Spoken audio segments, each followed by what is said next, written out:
Hello and welcome to Witty-Banter. I'm your host, Marie Ryan. Joining me today is Simon Haigh, founder and CEO of the GCM Growth Group, an acclaimed global growth consultancy that helps leaders align their potential with opportunity. Hi, Simon.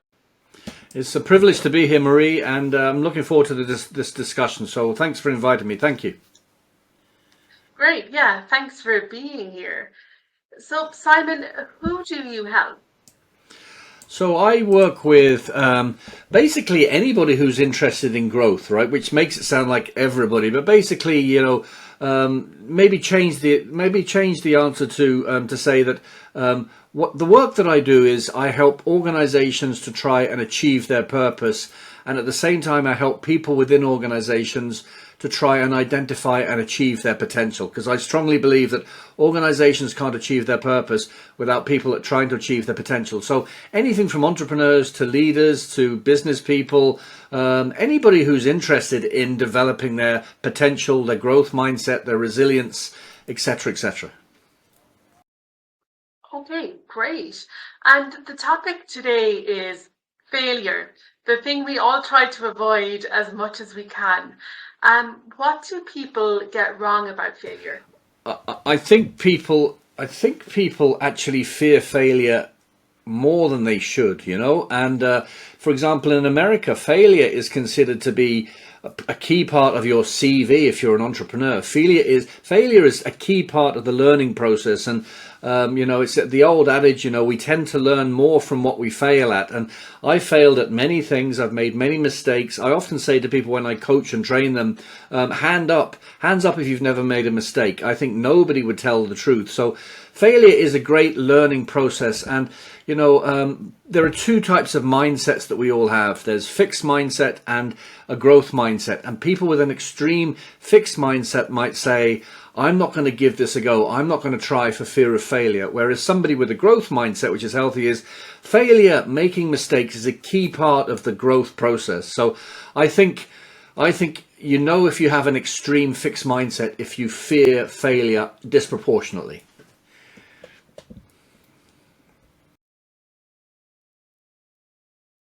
So is it the fear of failure that keeps people stuck?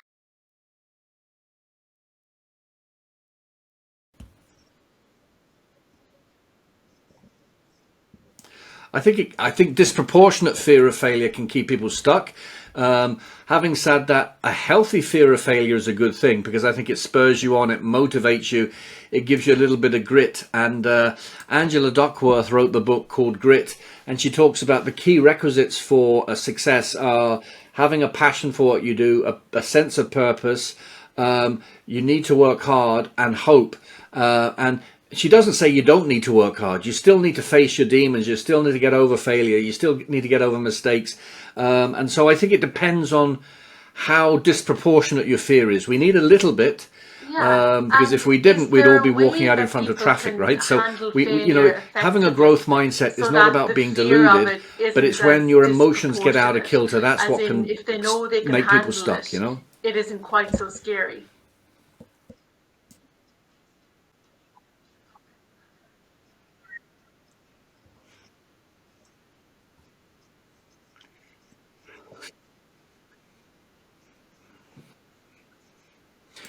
Well, there's no easy answer, because it depends on the person, right? It depends on where you're at in your own process, where you're at in your own journey. But one of the ways I kind of paint a picture is I talk about if you want to grow, if you want to find your purpose, if you want to live your dreams, if you want to conquer objectives, that's called your growth zone, right? That's the ultimate, right? But for most people, that doesn't just happen without any work. You have to go through a process, and the process is, first zone is the comfort zone. We tend to feel safe and in control, but if you stay in your comfort zone, you're not going to grow. So it's inevitable you've got to go to the next zone, which I call the discomfort zone. And in the discomfort zone, there's always going to be a lack of self-confidence. You're going to find excuses. You are going to be affected by other people's opinions, but you need to kind of go through that, to force yourself through that, to then get into what I call the learning zone, where you can deal with challenges and problems better. You can acquire new skills, and extend your comfort zone, and then finally your growth zone. So I don't think for anybody there's an alternative to having to go through some bit of discomfort to grow. Obviously you don't want to go through too much.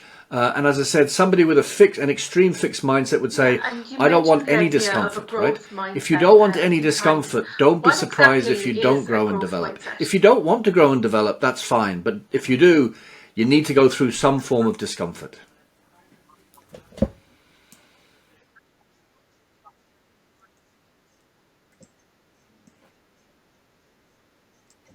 So it's interesting. So Dr. Carol Dweck wrote a book called Mindset some years ago.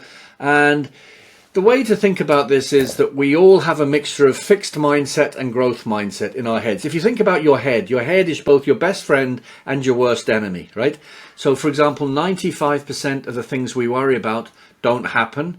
95% of the negative things we hear in life are in our own head. So the difference between a fixed and a growth mindset is this. Somebody with a healthy growth mindset would say that, it's okay to get constructive feedback. I need to learn from that. It's okay to make mistakes because that's part of the learning process. It's okay to embrace challenges. It's okay to put in the effort because if I don't do that, I'm not going to develop. Whereas somebody with a extreme fixed mindset, and we all have both of them in our head, right? Somebody with an extreme fixed mindset would get defensive with negative feedback, would avoid making mistakes, would avoid challenges, would avoid putting in the effort because they would say, we're all born with a natural intelligence. We are all born with natural intelligence, but all of us, if we work at it, can improve our mindset, can improve our intelligence. So basically having a growth mindset is basically saying you can improve by working hard and learning and working from others. Having a fixed mindset is saying you can't. But as I said, we all have a mix of both. You and I both.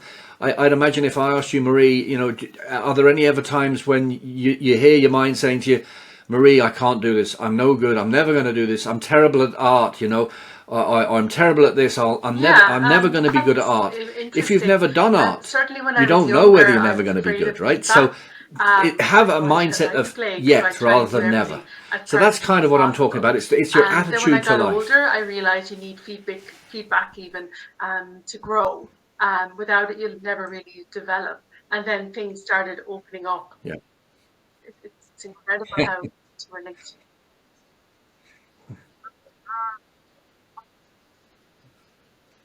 Yeah, absolutely. No, exactly. And no, and that's the point. The more, it's interesting. I posted something on LinkedIn a couple of years ago about why people give up, and it got a huge amount of interest. And then I posted something a couple of weeks later about why people succeed. And nobody was interested in the post about why people succeed. Everybody's interested in why people give up for all sorts of reasons. We dwell on our mistakes, we fear failure, we feel sorry for ourselves. And the good thing is that we all feel like this sometimes. We all feel like we want to get under the duvet.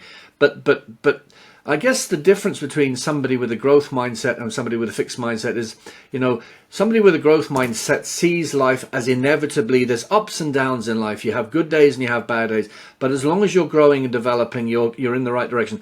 Whereas somebody with an extreme fixed mindset would fixate on particular moments, and if they can't come first, they won't give it a go. That's unrealistic. So basically having a healthy growth mindset is being realistic about what life is. It is up and down. As long as you're learning and developing, improving, then you're on the right track, as you've said. I was reading the either The Art of War or War of Art by Steve Pressner. I can't remember the title, but a lot of it is about procrastination. People try and use when you're trying to change or achieve something or learn something or grow, it's new to the brain. So the brain will do anything it can to stop you. It tries to keep you safe. So procrastination is a facet of it.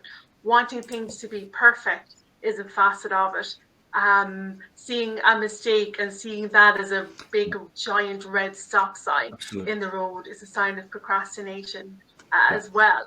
The difference really between successful people and unsuccessful people is that successful people see the stop sign and ignore it.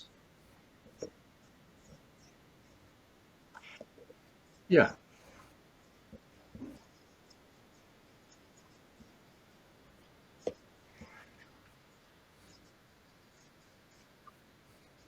Yeah, and I guess for me, the real demarcation between successful and less successful people, I'd rather say less successful, is successful people aren't afraid of examining themselves. They're not afraid of becoming more self-aware, of looking into their soul, of looking into the heart, of examining their motives, of examining, before I say something to somebody, what's my intent. And so I often say, the more you can practice self-awareness, the more likely you are to have a sense of whether you are being honest with yourself or deluding with yourself. And there's some simple ways to practice self-awareness. Ask for feedback, recognize your strengths, self-reflect more, monitor your self-talk, those negative voices that we have in our head. Sometimes practice saying no, and then question your decisions, question your internal biases, etc., etc.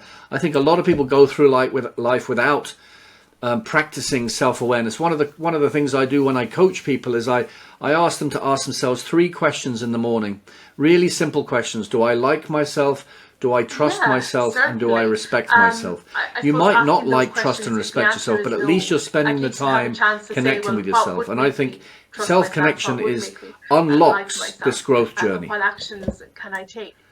But in terms of a leader getting feedback, how do they start getting feedback from their team? Absolutely. Absolutely.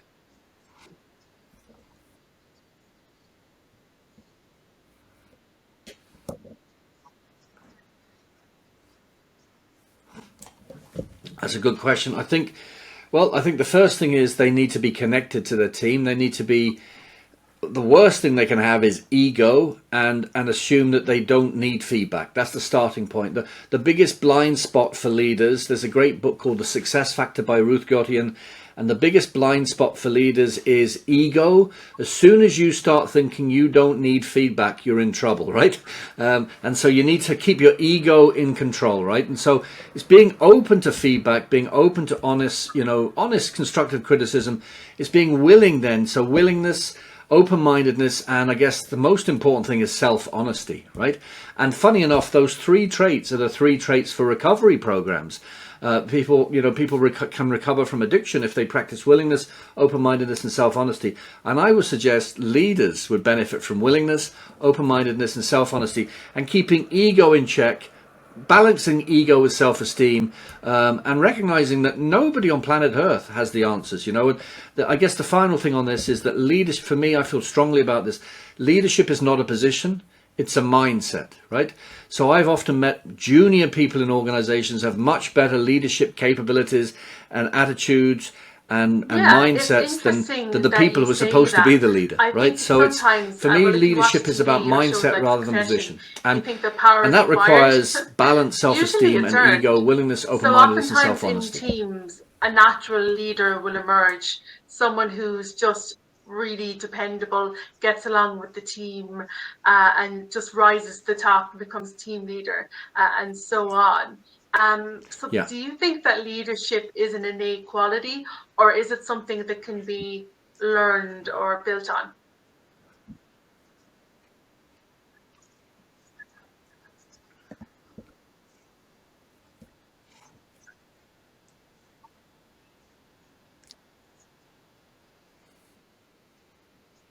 That's a great question. Nobody actually knows the answer to that question, but I would say it's a bit of combination of both. And so I think predominantly it's something we learn and develop, right? But the reason I say I think it's a little bit of both is that I've written a couple of books on how to close business deals and deal making, and I've been interested in what makes are human beings born with the ability to influence other people? Because influencing is the key attribute of leadership. Leadership is inspiring people to the future. And what came out of my research was, remember the times we were young children, babies, young children, and remember when we used to stamp our feet, or we used to cry because we wanted to get that lollipop, or we wanted attention, right? We used to stamp our feet and we used to cry to get attention. We had inherently an ability, without even knowing about it, to persuade our parents, to influence people. So I think human beings have an ability to influence and persuade, which is the key leadership attribute, but we tend to lose a lot of that as we go through our younger years. And so I think there is an element of that, but most of this is learnt. Most of this is learnt, and it requires self-awareness, it requires self-acceptance, it requires a bit of realism. So I think it's a combination of both, but I think most of leadership attributes, which really are around, showing Great. empathy, And do you adaptability, think those are self-awareness, learned best helping the by development of doing, others, like in taking the risks, workplace, maintain a or by positive reading attitude, books, communicating or effectively? by We can all improve in training those in areas, training which programs means or they more can be formal learnt. degrees?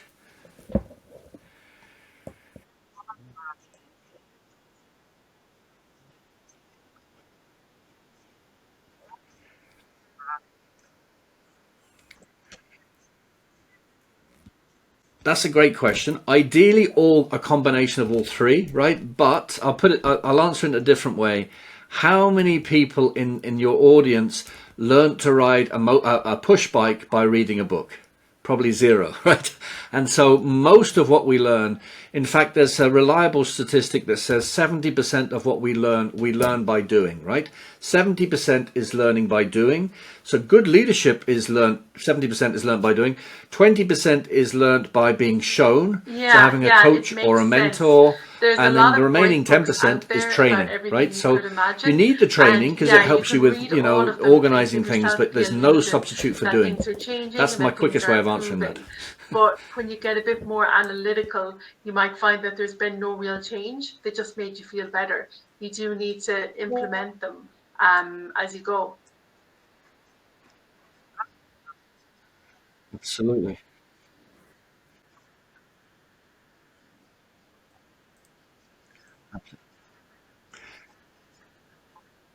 Absolutely.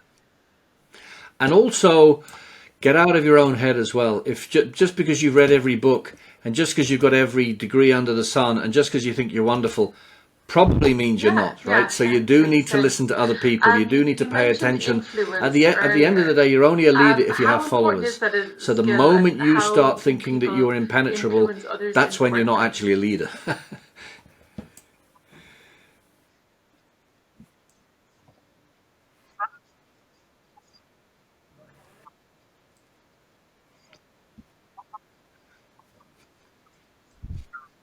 It's a critical skill set, right? And the first thing to say is we all influence. Everybody is an expert in influence in their own way, because when you think about it, just getting out of bed in the morning on a cold morning when you don't want to get out of bed, you have to influence yourself to get out of the bed, right? So we all have an ability to influence not only others, ourselves, but in terms of influencing others, some people are more capable and some people are more willing, right? And that capability can be learnt, and willingness depends on whether you want to be in the position to lead. And in terms of influencing skills, we can all practice and improve. I teach how to influence, and there are five main positive ways to influence other people. Friendliness is a way to influence. You can be a good leader by being a decent human being. Another way is logic, using logic to explain your ideas. Another way is coalition, getting the support of others. A fourth way is negotiation skills. And the final way is assertive communication. And assertive communication is not passive communication, and it's not aggressive communication. Assertive communication is getting across what you want, feel, or need in a way that's respectful of others.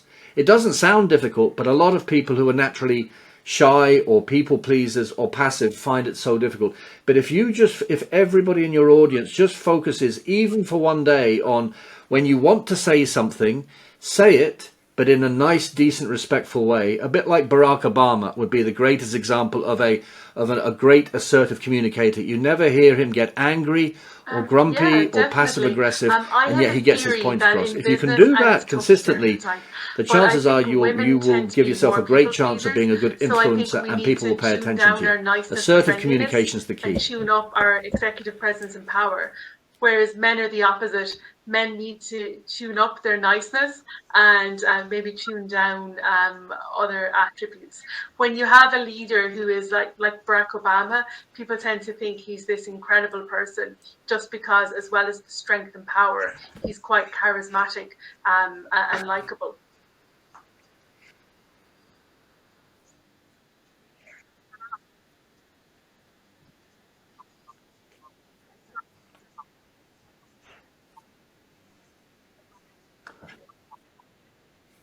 Yeah, it's interesting. I actually coach. Right now I'm coaching 20 people, 20 executives and leaders, and probably broadly 50-50. And it's interesting. You're right that the stereotypes, and these are stereotypes, the masculines, and we're all a mix of masculine and feminine, by the way. You're a mix of masculine and feminine, so am I. The masculine traits are results, ego, confidence, and the feminine traits are more emotional intelligence, empathy, and the process. But having said that, there are, and so generally speaking, as you said, men generally, use the term men, generally are more confident. But also, I tend to think men tend to be overly confident more than women. They tend to be a little bit more deluded. So I think you're right. I think we can all improve in emotional intelligence and empathy. But I think generally speaking, men could probably do with working at it a little bit more, right? And you're right in terms of confidence. I think, and it's interesting, Sheryl Sandberg, who was the COO for Facebook, did a piece of work on exactly this. And she analyzed that when women negotiate on behalf of other women, they tend to get the same results as men. But when women negotiate on behalf of themselves, they tend to get worse results. And again, I think that's a confidence thing, which is completely... it's an illegitimate thing, because from a negotiation perspective, funny enough, having more emotional intelligence and empathy makes you a better potential negotiator than somebody with too much confidence and ego. I So think the best on leaders paper, and have I've written about both this, of those women leadership and young qualities, the people have masculine better and the attributes to be feminine. better So negotiators you than might have old one style, grey-haired but male the best fogers like me. incorporates They just need and to a bit of believe it more. both. Yeah. Um, for women who need to improve their negotiation skills or improve their assertiveness, what are the top, Yeah, say, 3 tips that you would give them? absolutely.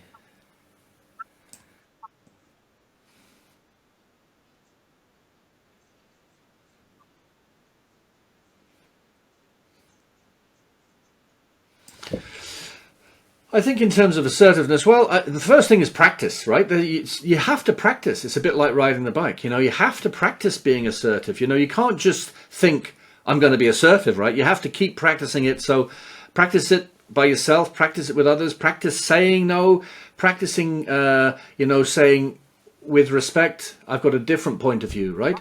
There's nothing wrong in our part of the world, the free world, to say, I have my own point of view, right? Rather than just sitting on your hands and saying nothing. So practice.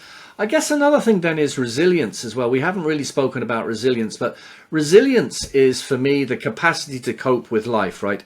It's not coping with life. It's knowing when it's okay to cope and when it's okay not to cope. So having a sense of your own self-resilience, how you deal with ambiguity, anxiety, having a sense of societal resilience, how you deal with conflict or perceived conflict, and then life resilience itself, how you manage work-life balance. And I think practice, I think being aware of your levels of resilience, and just generally having an awareness that, I guess another thing to say is, and I learned this from a great mentor of mine, Marshall Goldsmith, who's the world's #1 leadership thinker. He said, all you need to do, Simon, when you feel doubt is match your confidence with your capability. In other words, go for it. If you don't ask, you won't get. If you do ask, there's a 50% chance you'll get, right? Same as when you approached me, Marie, to ask me to do this. I could have said no, right? But the fact I said yes meant that you were right in asking, because there was a 50% chance I'd say yes, right? A lot of people wouldn't have reached out, wouldn't have asked.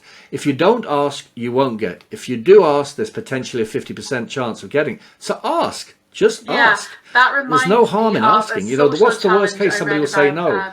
The a world couple of doesn't years end when ago. somebody says It's no. called So I rejection think it's just therapy. having the confidence So there's to a list of ask. tasks It's that people being can do aware in of their your personal resilience, lives. and it's The idea practice. is that you want to get rejected. So people might go to a shop assistant in Tesco's and ask to see the storeroom. You might go to a bar, go up to somebody playing an instrument and ask, can I play the drums or can I play the guitar? The idea is that you want to get rejected. And most of the time people don't, because people don't like saying no. So you'll get a yes more than a no. But the whole idea is that you get comfortable with people saying no. You get comfortable with learning people's boundaries, because you might think people will be outraged, but you're just asking them to play the Yeah, guitar. What's the big deal? yeah. And the idea is that you get more and more comfortable with it, and you start to see it as being less of a big deal than it really is. Yeah,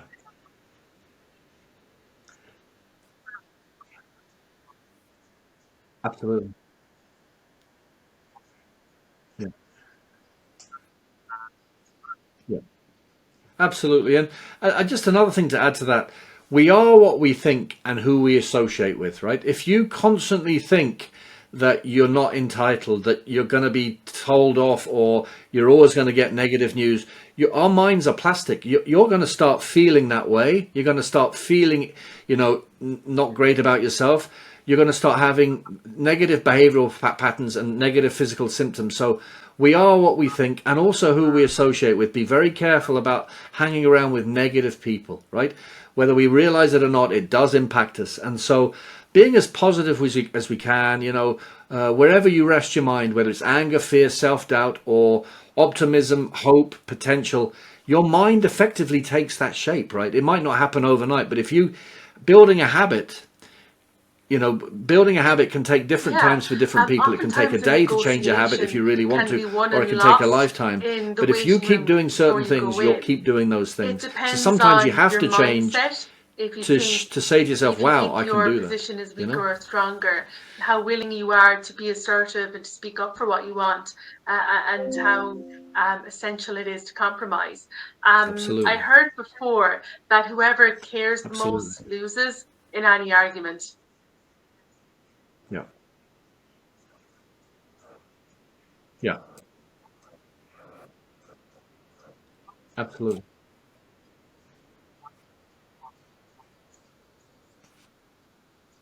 Wow, yeah, yeah. I don't know. I don't know whether I fully agree with that, but yeah, I mean, certainly being present is really, really key. I've seen psychological neuroscience analysis of if two people turn up to a meeting, and one person is flustered and hassled and been on their phone all the time, and the other person has just walked around the block and got some fresh air and comes along really calm.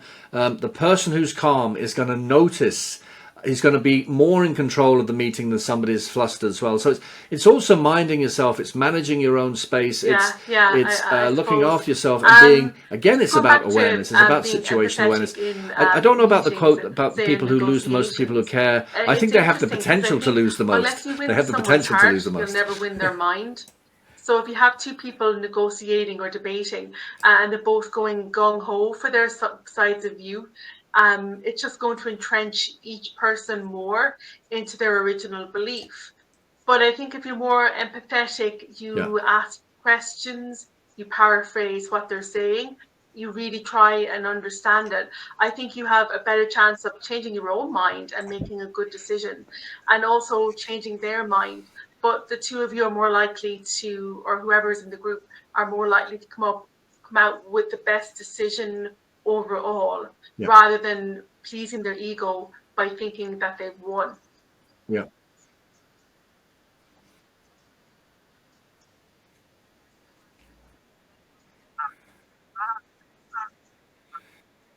yeah. I think that's a really great point, and uh, empathy is key to build rapport. It's all about rapport. There's a great book out there, husband and wife team. I can't remember who wrote it, but it's called Rapport. And a negotiation is kind of like, for want of a better expression, it's like a courtship, right? You have to try and you have to try and connect hearts and minds. And it's funny that you mentioned hearts and mind, because I actually run a course at an American college in Dublin called The Heart and Mind of the Negotiator. And so good negotiators are run by both the heart and the mind. We listen not just with our ears, we listen with our eyes and our hearts and our gut feeling, right?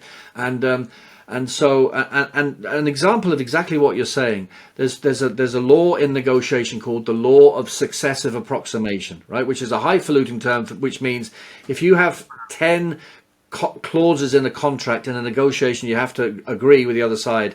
The best thing to do is get the easy ones out of the way, the easier ones to agree, because what you're doing is you're building momentum, you're building rapport, you're building two-way interconnected trust, so that hopefully when you get to the bigger, harder things, you've got a sense of Yeah, each other. it's You've got interesting a that form you of use the momentum, word and you're courtship. more likely I to think most want to people would have try the and idea reach of a agreement on those courtroom. things. So it's about So I rapport. think It's courtship would about be creating a a lot more dovetailed accurate. win-win experience. That's so It's a you're little spot on, dance. Marie.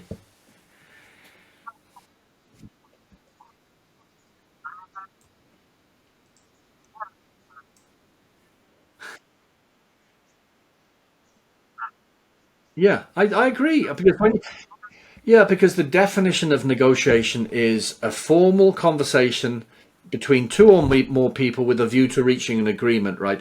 That tends not to happen in courtrooms, right? There tends to be judgments in courtroom. But if you want to agree something, which is what negotiation is, you need to appeal to the better interest. And I guess a few things to get out of your head as well, and this is more about confidence. Don't overthink things.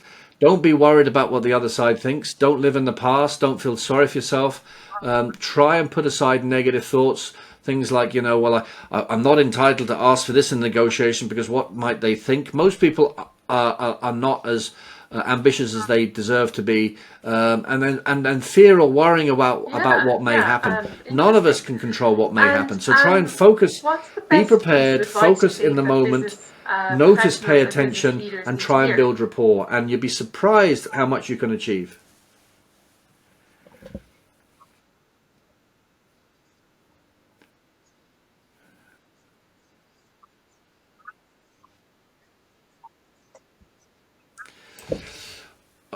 There's so many things I could say, but I think one of them was, I'll give maybe two or three. I think, what Marshall Goldsmith said to me, you need to match, all you need to do is match your confidence with your capability. We're all capable, but most people feel limited because they haven't done something or they don't deserve it. So I think that's one. I think that's one.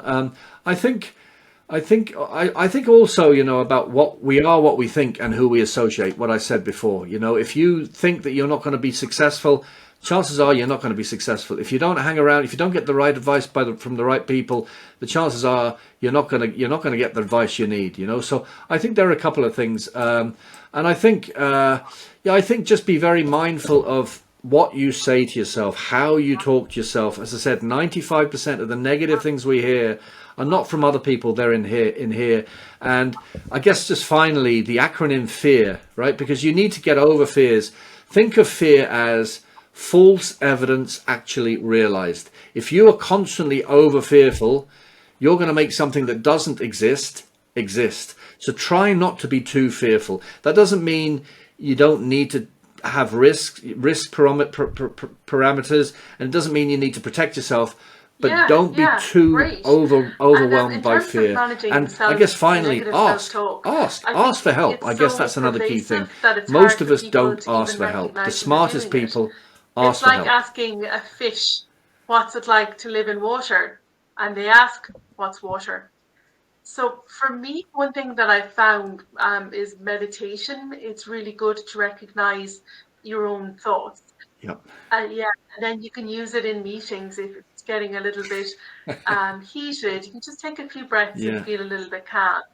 And then journaling, I think, works really well. Just write out your stream of I was consciousness going to say that. in the morning or in Yeah. the evening, just to get it out. And then seeing it there, black and white, at least you know what you're dealing with. Is there anything else that you've found that helps people to recognize their Absolutely. self-talk and then combat it?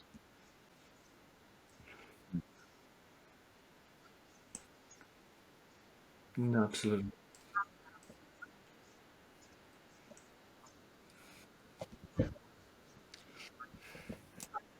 Yeah, I guess exactly those two. I was going to talk about meditation. I was going to talk about journaling. Also, one thing that I was suggested to me that I should do, and it's not easy, was take half an hour in a day, or even 15 minutes, right? Because this takes effort. Have a piece of pen and a paper, and just sit in silence, right? And every time a thought comes into your head, write it down on that piece of paper, just for half an hour, right? It'll seem like forever, right? And I've done it once or twice, and you'd be surprised at how many negative things come into your head, and you write them down, and then read it back to yourself, and you realize most of that was just noise. It wasn't real, right? It was false evidence. I've realized it by writing it down. So just stopping, taking time, listening to your mind. As you said, meditation is key, right? And being aware that most of this stuff in your head is negative bias, right? So many of us have negative biases in our heads telling us that we're not good enough, that we have imposter syndrome, etc., etc. And we're spending so much time arguing with ourselves. And one of the things I did was I walked in a forest with a friend of mine every Wednesday for 12 weeks for 45 minutes in silence. We walked together and we didn't say anything to each other. And the first few sessions, all I could sense was my head was going, why am I doing this? Is he going to murder me? Why is he? All of these mad things were in my head. And by the last couple of walks, I didn't notice what was happening in my head. I noticed the crackle of twigs under my feet, running water. And that proved to me that most of that sound in the head is completely superfluous. We don't need it. But unless you actually stop and take time and reflect, that's just going to continue. You know, and it'll always be there, but it's finding ways to kind of think the power of being slow it in down nature and be aware of cannot it. be That's, overstated. you've spot on. So Meditation, gratitude even in lists, 20 journaling, minutes, and then just taking I time think it out goes and back noticing to, like, our yourself is so caveman days. important. We're all meant to really be outside. So any little break that we get to go out in nature, I think is really good for us and gives us a bit of a Absolutely. boost for the rest of the day. I think it's better than coffee myself, and I think if everybody replaced coffee with a walk outside, I Yeah, think everybody will be much better off. But that's just my opinion. yeah, yeah. Ah,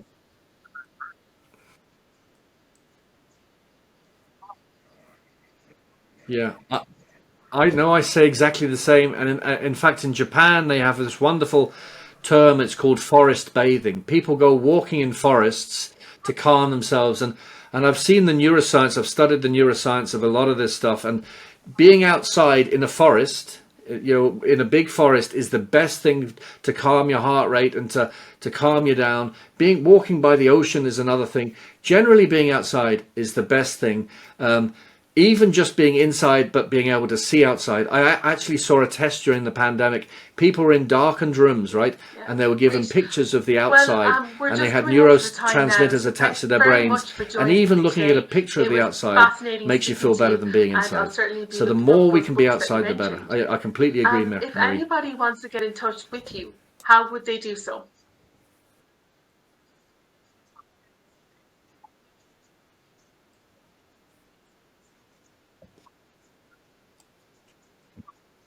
Thanks, Marie.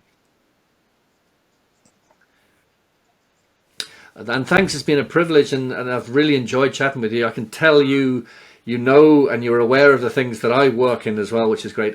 They can find me LinkedIn, Simon Haigh, Haigh. I'm referred to as the Growth Strategist there because there's quite a few Simon Haighs. Or on my website, Great. simonhaigh.com Okay, that's great. slash the Thanks very much, GCM Growth Simon. Group. Or I'm also on LinkedIn all the time, Twitter, Facebook, and I have a YouTube channel. But mainly, and also Simon at simonhaigh.com email. But any of those platforms.